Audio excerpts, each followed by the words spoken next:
নমস্কার বন্ধুরা, আজ আমি আপনাদের নিয়ে এসেছি এক পরম পবিত্র এবং অলৌকিক স্থানে।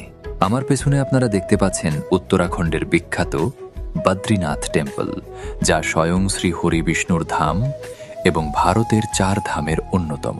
এই স্থানটির প্রতিটি ধূলিকণায় যেন মিশে আছে এক অদ্ভুত শান্তি, ভক্তি আর আধ্যাত্মিক শক্তি। কিন্তু আজকের যাত্রা শুধু এই মন্দির দর্শনেই সীমাবদ্ধ নয়। আজ আমরা যাব এমন এক রহস্যময় জায়গায় যেখানে লুকিয়ে আছে হাজার বছরের প্রাচীন ইতিহাস। বদ্রীনাথ থেকে মাত্র 4 কিলোমিটার দূরে অবস্থিত ভারতের প্রথম গ্রাম মানা ভিলেজ। চলুন আজ আমার সঙ্গে সরাসরি দেখে আসি সেই পবিত্র গ্রাম এবং তার রহস্যময় গুহাগুলো। বদ্রীনাথ থেকে মানা গ্রামের এই পথটি যতটা সুন্দর ততটাই রোমাঞ্চকর। পাহাড়ি রাস্তার প্রতিটি বাঁকে যেন নতুন নতুন দৃশ্য অপেক্ষা করছে।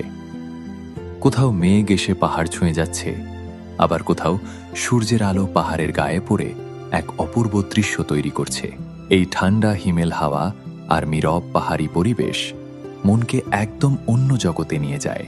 গাড়িতে বসে জানলার বাইরে তাকিয়ে থাকতে থাকতে মনে হচ্ছিল যেন আমরা ধীরে ধীরে প্রকৃতির এক অদ্ভুত, শান্ত আর রহস্যময় জগতে প্রবেশ করছি। বন্ধুরা, আমরা পৌঁছে গেছি মানা গ্রামে। এই যে আপনারা গেটটি দেখতে পাচ্ছেন, এটাই মানা গ্রামের প্রবেশদ্বার। একসময় এই গ্রামটিকে বলা হতো ভারতের শেষ গ্রাম, কিন্তু এখন এটিকে সম্মান দিয়ে বলা হয় ভারতের প্রথম গ্রাম। তিব্বত সীমান্তের খুব কাছেই অবস্থিত এই গ্রামটি তার নিজস্ব সংস্কৃতি, ঐতিহ্য এবং ইতিহাসের জন্য বিশেষভাবে পরিচিত। চলুন এবার আমরা ভেতরের সেই রহস্যময় জায়গাগুলো ঘুরে দেখি। কিছুটা পথ হেঁটে আসার পর আমরা পৌঁছে গেছি আমাদের প্রথম গন্তব্য, গণেশ গুফা। বাইরে থেকে খুব সাধারণ মনে হলেও এই গুহাটির ঐতিহাসিক এবং পৌরাণিক গুরুত্ব অপরিসীম। কথিত আছে, যখন মহর্ষি বেদব্যাস মহাভারত রচনার সিদ্ধান্ত নেন, তখন তার একজন লেখকের প্রয়োজন হয়। ঠিক তখনই তিনি এখানে ধ্যানমগ্ন অবস্থায় দেখতে পান শ্রী গণেশকে।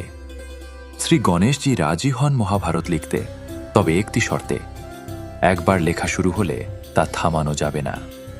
এরপর ব্যাসদেবও একটি শর্ত দেন, গণেশকে প্রতিটি শ্লোক বুঝে তবেই লিখতে হবে। এই পবিত্র গুহাতেই সেই ঐতিহাসিক চুক্তি হয়েছিল এবং শুরু হয়েছিল বিশ্বের দীর্ঘতম মহাকাব্য মহাভারতের রচনা।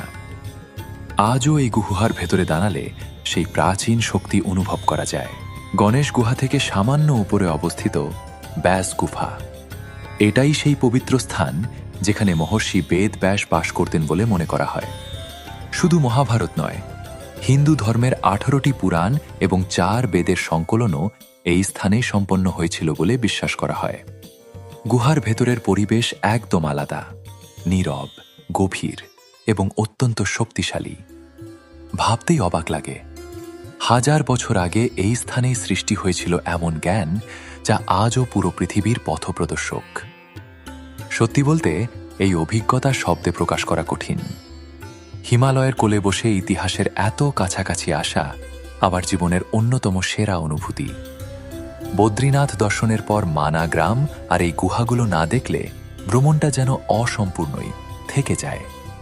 আপনারা যদি কখনো উত্তরাখণ্ডে আসেন, তাহলে এই জায়গাগুলো অবশ্যই ঘুরে দেখবেন। বন্ধুরা, আজকের এই আধ্যাত্মিক যাত্রা আপনাদের কেমন লাগলো কমেন্টে জানাতে ভুলবেন না।